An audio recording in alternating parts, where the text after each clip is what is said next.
વરઘોડા કાઢવા મામલે કોંગ્રેસે પ્રહાર કર્યા છે। કોંગ્રેસ નેતા અમિત ચાવડાએ ગૃહ રાજ્યમંત્રી પર પ્રહાર કર્યા છે। ગૃહમંત્રી પોતાની ઇમેજ બનાવવામાં વ્યસ્ત હોવાનું કહેવામાં આવ્યું છે। ગૃહ રાજ્યમંત્રી કહે છે કે વરઘોડો તો નીકળશે જ। ખ્યાતિ હોસ્પિટલના આરોપીઓનો વરઘોડો કેમ કાઢવામાં ન આવ્યો તેવા કોંગ્રેસના પ્રહાર સામે આવ્યા છે। ગુજરાતમાં દારૂ, ડ્રગ્સ, ભૂમાફિયા બધા જ બેફામ થયા છે, તો કોંગ્રેસે પ્રહાર કર્યા છે। ગૃહ રાજ્યમંત્રી હર્ષ સંઘવી પર પ્રહાર કર્યા છે। ખ્યાતિ હોસ્પિટલના આરોપીઓનો વરઘોડો કેમ ન કાઢ્યો તેને લઈ અને પ્રહાર કરવામાં આવ્યા છે।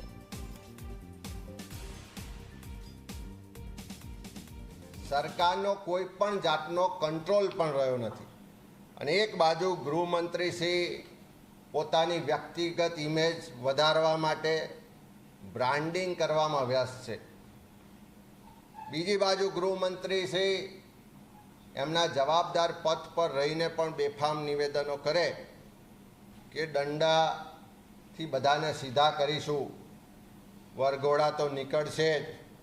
આપણે બધા જ જાણીએ છીએ કે ભૂતકાળમાં પણ નામદાર હાઈકોર્ટ ને કોર્ટ દ્વારા અનેક વખત સરકારને, પોલીસને ઠપકા પણ મળ્યા છે કે આ રીતે તમે વરઘોડા કાઢો, કોઈને મારપીટ કરો એ યોગ્ય નથી।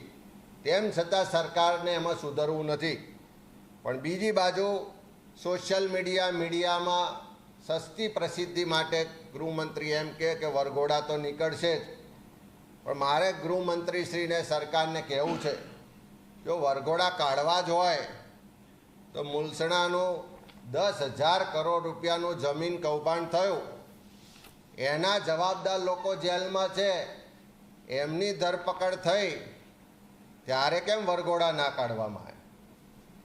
ગુજરાતમાં હમણાં જ ખ્યાતિ હોસ્પિટલમાં પ્રધાનમંત્રી જન આરોગ્ય યોજનાનું કરોડો રૂપિયાનું કૌભાંડ પકડાયું। આ તો એક હોસ્પિટલમાં પકડાયું, આવી આખા ગુજરાતમાં એક વ્યવસ્થિત નેટવર્ક ચાલી રહ્યું છે। આ ખ્યાતિ હોસ્પિટલમાં 3 વર્ષમાં 110 કરતાં વધારે લોકોના મૃત્યુ થયાના આંકડા બહાર આવી રહ્યા છે, ત્યારે એ ખ્યાતિ હોસ્પિટલ કે જે લોકોના હત્યા માટે જવાબદાર છે, કરોડો રૂપિયાના કૌભાંડ માટે જવાબદાર છે, એમાં જે આરોપીઓ પકડાયા છે એના વરઘોડા ગૃહમંત્રીશ્રી હજુ સુધી કેમ નથી કાઢતા?